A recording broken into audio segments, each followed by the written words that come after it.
مستهدفة دبابة.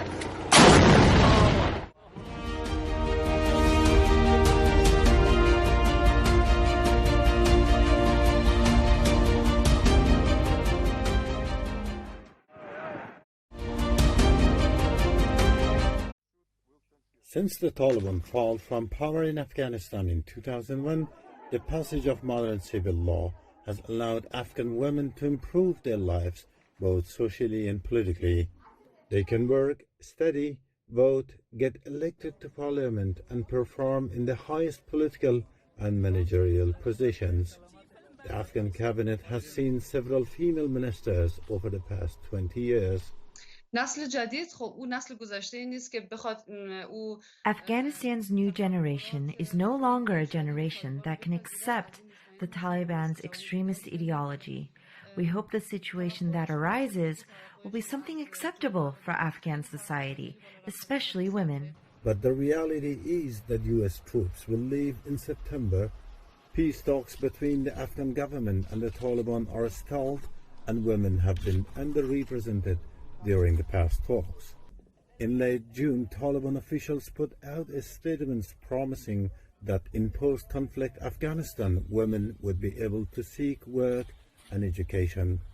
But in areas of Afghanistan retaken by the Taliban, there are reports of restrictions being imposed on women, and that's worrying to many Afghans.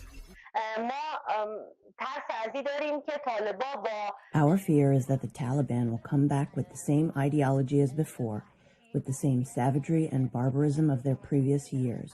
We hope the outcome of the peace talks will be something that does not impose restrictions on people, especially women and children. The Taliban rules of Afghanistan from 1995 to 2001 and enforcement of fundamentalist Islamic law marked a dark period for Afghan women. They were not allowed to leave home, work or study, and were forced to wear the full hijab or burqa on the street during the travel and even in emergencies. Women had virtually no right to determine their own political and social destiny and were severely isolated.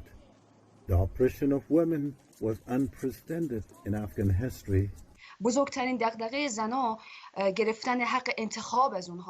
biggest concern of women and girls is having the right to choose in all areas of life, from stepping out of the home to meet their simplest needs, to choosing a spouse and choosing to study, work, and more. Women are worried that if the Taliban come back, they will be imprisoned at home and will no longer have the right to be in the sun. The Taliban view women as a man views his belongings and material things. Even worse, a man protects his belongings, but the Taliban do not do that for women. Their views leave no room for hope for Afghan women.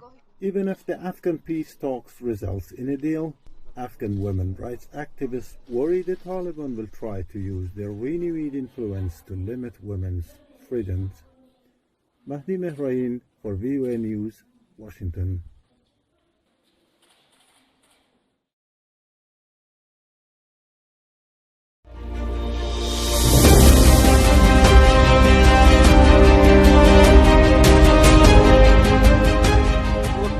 الإسلام صدايا المراقبين مستهدفة دبابة.